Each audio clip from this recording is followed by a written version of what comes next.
So I'm oftentimes asked, what about conflict with your family or conflict with really close friends? What's different or special about it? Well, first, go back to what I talked about earlier about sources of conflict. Is it informational, like just dog? Is it interests? If I don't get it, you don't. Find a way to decide, who gets what. Or is it values driven, right? Which are the ones that's most complicated. And what happens in a lot of families and most long-term relationships is that they have what's called a serial argument, an argument based in values that is just impossible to work through. So you then have to decide, is the relationship valuable enough based on everything else that comes from that relationship?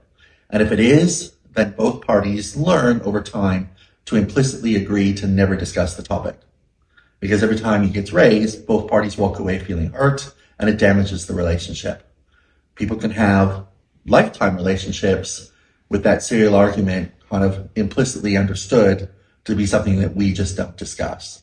But the rest of the relationship makes up for that. And many families and close friendships and marriages and so on all deal with that kind of issue.